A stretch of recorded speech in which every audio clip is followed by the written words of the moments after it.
तफ्तान से हमारे reporter Salim Sasoli Bloch की रिपोर्ट के मुताबिक डीएसपी सर्कल तहसील तफ्तान हबीबुर्रहमान मेंगल ने अपनी तैनाती के बाद पुलिस थाना तफ्तान में पुलिस एहलकारों, कबायली मोतबरीन और सहाफ़ियों से मुलाकात की। इस मौके पर डीएसपी ने इन सब का शुक्रिया अदा किया और इनकी जानिब से दी गई मुबारकबाद और खैर मकदम पर खुशी का इज़हार किया।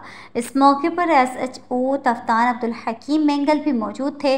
उन्होंने कहा कि इलाके में अमन व अमान का क़याम पुलिस की अव्वलीन तरजीह है। अवामी मसाइल के हल और पॉलिसिंग के मयार को मज़ीद बेहतर बनाने के लिए तमाम दस्तियाब वसाइल पुरकार लाए जाएंगे।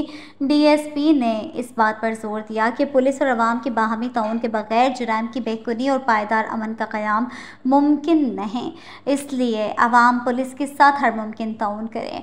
उन्होंने मज़ीद कहा कि सहाफ़ी और कबायली मोतबरीन माशरती मसाइल को उजागर करने और मुस्बत किरदार अदा करने में अहम हैसियत रखते हैं, इसलिए पुलिस इनके साथ करीबी रवाबता कायम रखेगी।